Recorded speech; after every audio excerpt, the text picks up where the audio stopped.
부부가 삶을 살아가는데도 성경대로 해야 합니다. 남자와 여자가 어떻게 가정을 이끌어 나가느냐, 창세기 2장 24절, 마태복음 19장 5절, 에베소 5장 3절 다 똑같이 같은 맥을 가지고 있습니다. 세 군데. 남자가 부모를 떠나, 또 사람이 부모를 떠나 그 아내와 연합하여 그 아내에게 합하여 둘이 한 몸을 이룰지니라. 영어 NIV 성경에는 For this reason a man will leave his father and mother and be united to his wife. 그래서 남자가 부모를 떠나야 합니다. 결혼했는데 남자가 아직도 부모에게 정신적으로 매여 있다, 그건 문제가 되는 거예요. 더 그 남자가 그 아내와 합해야 되는데 그 아내가 아닌 다른 것이 껴들면 남자가 그 자기 아내와 함께 하지 않으면 행복하지 못한 것입니다. 그래서 이번 명절에는 가정을 위한 행복한 가족의 명절 되시길 바랍니다. 세 가지를 말씀드리겠어요. 명절에 희망 있는 날이 되어야 합니다. 1절부터 4절까지 말씀, 떡을 물 위에 던지라, 7과 8에 나누어 줄지니라, 풍새만 살피면 파종하지 못한다. 여러분, 이 의미가 무엇을 말합니까? 식물을 물 위에 던지라, 여러 날 후에 도로 찾으란 말은 여러 가지 해석 중에서 이것은 애굽 이집트에서 나일강에 홍수가 범람할 때에 그때 강물에 곡식을 뿌려두면 그 씨앗이 홍수 끝난 다음에 어딘가는 싹이 나고 그래서 많은 곡식을 얻게 되니까, 그래서 선한 일을 하면 물 위에 식물을 던짐같이 지금은 보상을 기대할 수 없고 그리고 감사 대가가 없고 수확의 가능성이 없지만은 훗날 뜻밖의 그 대가가 열매가 거두게 된다, 그런 말입니다. 실제로 한 예로 이라크의 한 왕자가 강가에서 뱃놀이 하다가 급류에 찔려서 실종됐어요. 수많은 군인들이 이 왕자를 찾지 못했습니다.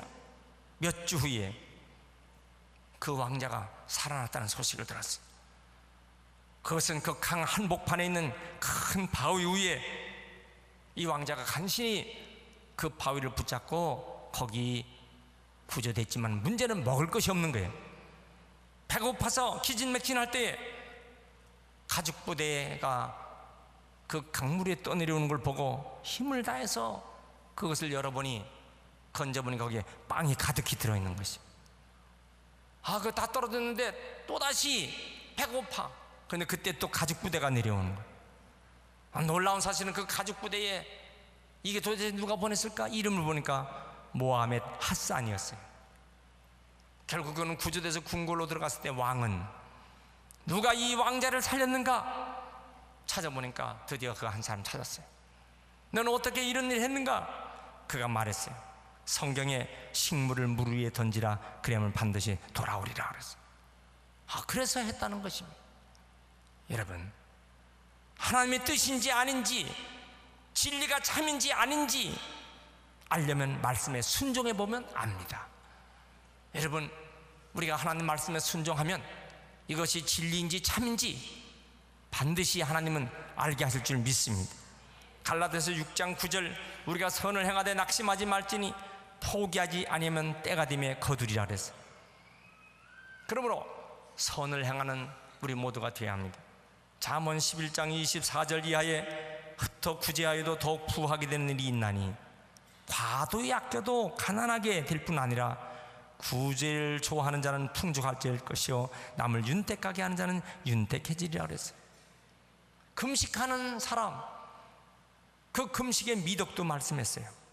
이사야 58장 6절에 내가 기뻐하는 금식은 흉악의 결박을 풀어주며, 금식기도 할 때 흉악한 결박이 풀어지고 멍에의 줄을 끌어주며 압제당하는 자 자유케 하며 모든 멍에를 꺾는 것이 아니겠느냐 그랬습니다. 그래서 줄인 자에게 양식을 주며 유리하는 빈민을 집에 들이며 헐벗은 자를 보면 입히고 내 골육을 피하여 스스로 숨지 아니하는 것이 아니겠느냐.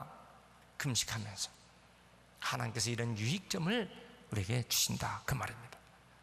절망하는 자에게 희망을 주고 일상의 기쁨과 행복을 줄 수 있는 그러한 주간이 되시길 바랍니다. 2절 말씀 보면 7에게나 8에게 나누어 줄지니라.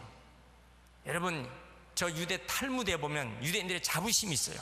일생 동안 7 내지 8사람에게 영향을 주면서 살다가 이 세상을 떠나자는 것입니다. 나로 인하여 7, 8명이 영향을 입고 살았다. 이 얼마나 귀한 거냐 말이에요. 여러분, 우리가 내 손에 쥔 것은 내가 소유했다 이렇게 생각하기 쉽습니다. 그러나 내 손에 쥐고 내가 가진 것은 사실은 모두 없어지고 썩어지고 맙니다. 내가 붙들고 있는 물질 갈 때 절대 갖고 가지 못합니다. 수위에 10,000원짜리 하나 못 갖고 갑니다. 여러분, 왜 이런 얘기를 합니까? 정말 진정으로 남는 것은 뭐냐? 남에게 주는 것이 남는 것입니다. 예수님 그 교훈을 하시는 거예요. 마태복음 6장 20절에 오직 너희로 하여 보물을 하늘에 쌓아두라. 거기는 좀과 동록이 해하지 못하며 도둑이 구멍을 뚫지도 못하고 도둑질도 못하느니라 그랬어요. 그렇다면 우리가 어떻게 하늘에 보물을 쌓아둘 수 있겠습니까? 남에게 주어야 하는 것입니다. 가진 것은 썩는 것입니다. 주는 것이 영원히 남는 것입니다. 아멘 좀 해요. 주는 것이 영원히 남는 것입니다. 특별히 내가 갈 곳에 미리 보내드리는 것, 내가 가서 살아야 할 영원한 천국에 미리 보내는 이 헌신, 천국의 소망을 갖고 미리 보내는 삶, 이것이 희망 있는 사람이에요. 이 은혜가 여러분들에게 있길 축원합니다. 두 번째는 최선의 삶을 살아야 합니다. 5절과 6절 보세요. 바람의 길이 어떠한지를 사람은 알 수 없다. 아이 벤 자 태에서 뼈가 자라는 걸 우리는 알 수 없다. 하나님의 일을 우리는 알 수 없는데 아침에 씨를 뿌리고 저녁에 손을 놓지 말아라. 이것이 잘 될지 저것이 잘 될지 둘 다 잘 될지 알지 못하기 때문에, 그래서 밭고랑을 매도 다 똑같이 농사 지을 때 다 같이 최선을 다해주면 어떤 씨는 나다 죽고 어떤 씨는 잘 되고 둘 다 잘 될 수도 있고 우리는 알 수 없다. 하나님만이 아신다는 것이. 사람은 자기의 한계를 인식하고 무한한 능력의 하나님만을 의지해야 한다는 것입니다. 우리가 생각은 하죠. 이것이 잘 될까 잘못될까 개연성은 있어요. 확률은 있습니다. 그렇지만은 완성하시는 분은 하나님이 완성하시는 것입니다. 인간은 계획하고 하나님은 완성시키신다. So man proposes, God disposes. 우리는 계획하지만 하나님은 완전히 다 이루시는 분이다. 그래서 우리는 어떻게 해야 됩니까? 최선을 다하는 것입니다. 실제로 어떤 일을 할 때 능력도 있어요. 그 사람이 돈도 있어요. 기회도 완벽하게 갖춰 있어도 그 사람이 다 잘 되는 게 아니에요. 그러면 돈 있고 능력 있는 사람은 다 잘 돼야 되잖아요. 네, 돈 있고 능력 있는 사람이 다 잘 됩니까? 그거 아니에요. 인간이 살아가는데 우리가 알지 못하는 또 다른 영역이 있습니다. 우리가 살아가는데 내가 알지 못하는 또 다른 부분이 있어요. 그것을 우리는 하나님의 섭리라고 하는 것입니다. 프로비덴스, 하나님의 섭리 가운데 움직여진다. 이걸 믿어야 됩니다. 우리는 인간적인 계산으로 지식으로 불가능하게 보여도 하나님은 가능하게 만들어 주시는 것입니다. 믿습니까? 이 문제가 이거 어떻게 해결할까? 아주 고민거리를 가지고 기도합니다. 그런데 놀라운 것은 하나님께서 이상하게 이 문제를 해결해서 그 사람이 거기서 자리를 비게 만들어 놓는 거예요. 그래서 모든 문제가 그냥 한순간에 해결되게 하는 것입니다. 그 사람이 할 수가 없는 하나님의 영역입니다. 여러분, 인간의 자질과 능력과 기회가 완벽해도 하나님이 막아버리면요 뚫을 자가 없어요. 모든 걸 다 완벽하게 다 해놨어도 하나님 막고 계시면 헤쳐나갈 수가 없어요. 하나님이 풀어주셔야 되는 것입니다. 여러분, 이것을 믿는 것이 신앙입니다. 이 하나님의 주권, 이 하나님의 섭리를 믿고 살아야 합니다. 그러면 우리는 어떻게 할까요? 우리는 최선을 다해야 하는 것입니다. 이게 왜 중요할까요? 마태복음 13장 33절에 주의하라, 깨어 있으라, 그때가 언제인지 알지 못함이라. 그건 누구의 영역입니까? 우리 인간의 영역이에요. 나의 영역입니다. 주의하고 깨어 있을 것은 내가 해야 할 일입니다. 창세기 31장 6절에 야곱은 외삼촌 라반을 위해서 힘을 다해서 일했어요. 그래서 자신의 행위에 자신감이 있고 소견이 있고 소신이 있었어요. 나는 최선을 다했다. 야곱은 최선을 다했고 야곱의 일생은 반드시 하나님이 거부로 만들어주신 것을 나중에 증명하고 맙니다. 사도 바울은 말합니다. 내가 증거하노니 저희가 힘대로 할 뿐 아니라 힘에 지나도록 자원했다고 말씀했어요. 우리가 힘대로 하되 힘에 지나도록 자원하는 그런 마음으로 복음을 해서 일했던 사람들. 골로새서 1장 29절에 이를 위하여 나도 힘을 다하여 수고하노라. 여러분, 우리 신앙은요, 요행을 바라서는 안 됩니다. 교회 다니면서 요행을 바라는 신앙은 안 됩니다. 모든 걸 하나님께 맡기고 나는 최선을 다하고 하나님의 영광을 나타날 때까지 최선 다하는 만사를 이루시는 하나님께 매달리시길 축원합니다. 따라합시다. 최선을 다하자. 이거 보세요. 바람의 길이 어떠한 것을 알 수 없어요. 태풍이 봅니다. 지금 태풍의 진로가 방향이 어느 쪽으로 갈까? 일본 쪽으로 향하다가 갑자기 부산 쪽으로 옵니다. 예고는 하지요.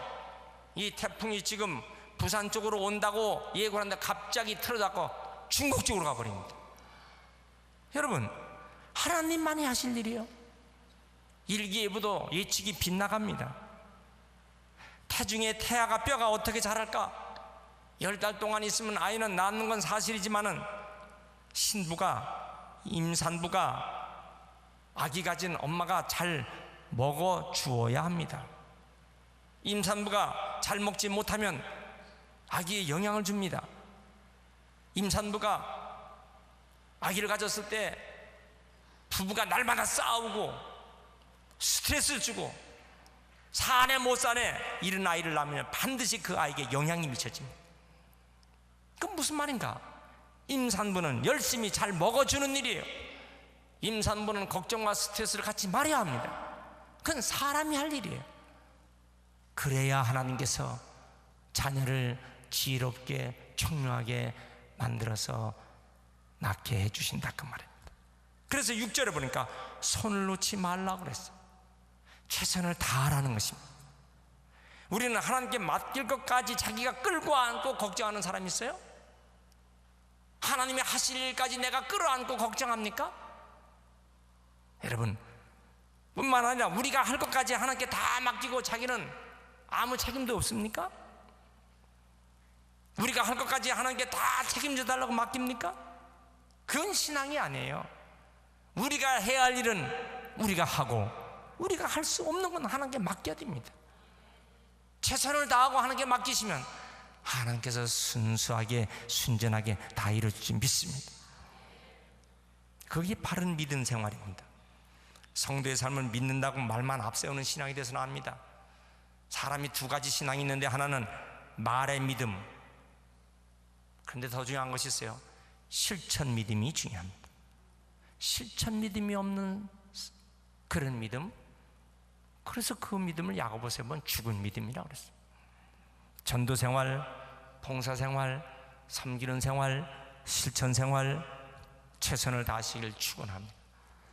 반드시 하나님께서 우리에게 아름다운 결과를 주십니다.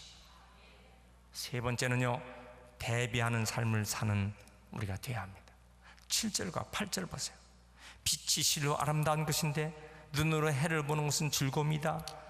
사람이 여러 해 살면 항상 즐거워하는데 그러나 캄캄한 날들이 많으리니 그 날들을 생각할지라 그랬어요. 즐거운 일도 있고 좋은 일도 있지만은 캄캄한 날들이 반드시 올 텐데 그 날을 생각하라 그 말입니다. 나에게는 늘 좋은 일만 있을 거야. 나에게는 늘 즐거운 일만 있을 거야. 잘 나가는 날만 있을 거야. 천만에요. 반드시 떨어질 날이 옵니다. 그 날을 대비하는 것이 신앙이다 그 말이에요. 신앙인은 권고할 때 알고 대비하면서 살아가는 신앙. 인간에 태어나서 기쁜 날도 있지만 곤고한 날이 옵니다. 이 때가 되면 결국은 우리는 다 가는 존재예요. 때가 되면 우리는 다 이 세상을 떠납니다. 그러므로 곤고한 일을 닥칠 때는 신앙으로 극복하며 영원한 삶을 대비하는 신앙, 이런 귀한 신앙 되시길 축원합니다. 축원합니다. 우리나라 사람들 명절 때가 되면 제사라는 제도가 있어요. 옛날 이 고대 무속 신앙을 근거로 해서 사람이 죽으면 영혼이 돌아다니는데 그것을 제사 의식으로 공양을 하겠다는 얘기입니다. 그래서 시체가 매장될 때 시체 매장에 여러 가지 격식을 따져서 하는 거예요. 이건 뭐 우리나라뿐만 아니라 이 지구상에 있는 모든 인류는 다 매장 방법의 격식이 다 있습니다. 왜 그럴까요? 이 죽은 영혼에 대한 관리입니다. 그래서 그 죽은 영혼이 그 시체에 있는데 그 영혼이 이제 배를 합니다. 묘지 주변을 배회하다가 다시 온다는 것이에요. 자기 살던 집으로 온다는 것입니다. 그래서 이러한 생각이, 이 무속신앙이 조상 숭배 사상과 결합해서 죽은 조상의 혼이 다시 오니까 차례 제물을 차려놓고 재래의식을 거창하게 하며 이 격식을 따지는 것입니다. 요약하면 죽은 조상의 혼이 배회하다가 자손들에게 온다는 것이에요. 그리고 살던 곳으로 와서 끊임없이 자손들은 그 조상의 혼을 공양해야 되고 그들을 즐겁게 해줘야 극진한 공양을 받은 조상의 혼이 그 자손을 가호하다고 믿는 미신, 이 허무맹랑한 미신을 가지고 있는 거예요.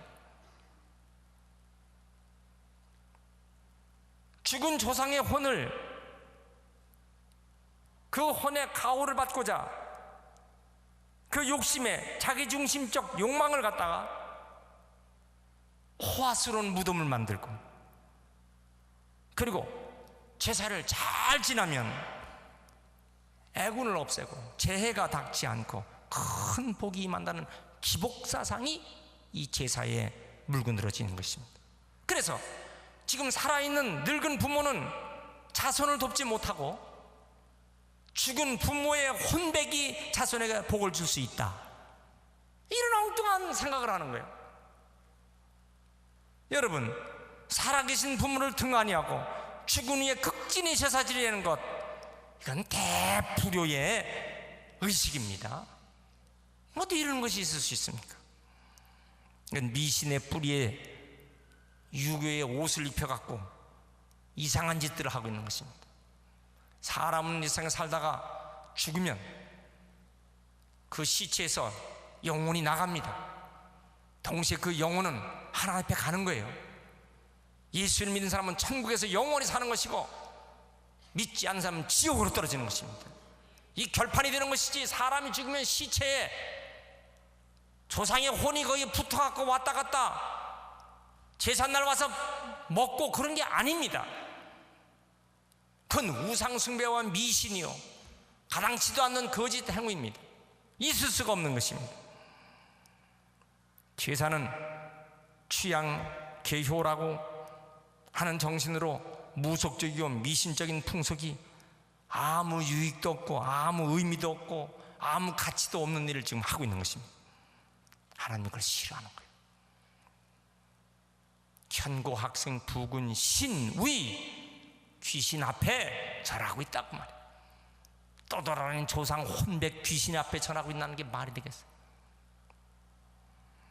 명절의 단 하나의 중요한 교훈은 우리의 조상들이 이 세상에 살다가 죽었다는 사실입니다. 그 얘기는 우리도 반드시 죽는다는 사실을 깨닫는 것이 명절입니다. 지금 우리가 걱정, 고민 가지고 있지만은 걱정한다고 그 문제가 해결되겠어요? 고민한다고 그 문제가 피할 길이 생기는 게 아닙니다. 지혜로운 사람은 앞날에 대비하고 앞에 올 일을 어떻게 하면 잘 이길 수 있을까? 이것이 지혜로운 사람입니다. 여러분, 우리가 이와 같은 지혜로운 성도가 되시길 축원합니다. 어떤 사람 얘기하는데 한 노인이 죽었어요. 염라대왕 앞에 불려갔다나? 노인이 막 항해를 하는 거예요. 아니 갑자기 나를 이렇게 부르면 어떡하냐고, 미리 좀 예고 좀 하고, 그래야 내가 정리할 거 다 정리하고, 그리고 올 준비 다 할 텐데 날씨도 예고하는데 예고 없이 나를 왜 불러왔냐고. 근데 그때 염라대왕이 이렇게 기가 막혀서, 이놈 와라, 내가 5가지 내가 예고를 해줬는데, 첫 번째 예고, 눈 밑에 잔주름 치게 했잖아. 두 번째 예고, 머리 색깔 시게 만들었는데 깨닫지 못하느냐? 세 번째 예고, 입가에 잔주름 생긴 게 경고인데, 네 번째, 목에 주름 생긴 거. 더 분명한 것은 백가죽 당기면 한 자라 늘어나게 한 것. 이게 어디서 되게 큰 소리냐고. 전설 따라 삼천리. 여러분, 우리 다 우리에게 죽음이 닥쳐온다는 것을 우리는 알아야 합니다.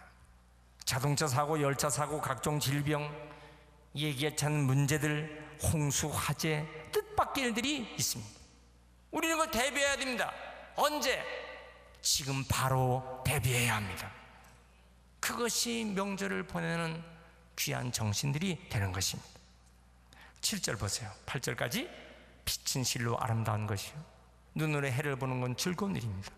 그러나 캄캄한 날이 오리니 그날을 생각할지로다. 영어 성경 보면 But let him remember the days of darkness. 그 darkness, 그 어두운 날을 기억해야 한다. 여러분, 우리가 이 세상을 살면서 지혜로운 삶을 사시길 축원합니다. 할렐루야. 세계 유명한 대왕은 세계사에서 알렉산더 대왕이라고 말합니다. 얼마나 지혜로운가. 그는 정복군주를 초월하여 자기가 정복한 모든 나라의 문화들을 다, 가장 좋은 문화들은 계속 계승시키는 이런 일을 했기 때문에 그를 역사에서는 대왕이라고 하는 것입니다. 그는 4살 때 아리스토텔레스라는 유명한 선생님을 자기 가정교사로 모셨어요. 그 누가 그렇게 했을까? 그 아버지입니다. 마게도니아 필리포스 2세는 이 자기의 아들 알렉산더를 최고의 아들로 만들고 싶었어요. 여러분, 아버지는 아들을 최고의 아들로 만들고 싶은 것, 그것이 다 모든 본능입니다. 그런데 자기 자신이 어떻게 했는가? 궁궐에 들어가면서 신하들에게 인사와 경례를 붙이는 방법, 이런 말로 시키는 것을 계속 반복입니다. 카카, 오늘은 카카의 마지막 날이 될 수도 있습니다. 여러분, 궁궐에 들어가는 자에게 카카, 폐하, 오늘은 폐하의 마지막 날이 될 수도 있습니다. 이렇게 인사를 시켰습니다. 준비하는 왕이었어요. 그의 아들은 최고의 왕이 됩니다. 여러분, 우리가 우리 일생을 늘 준비하며 살면 최고의 아름다운 일생이 될 줄 믿습니다.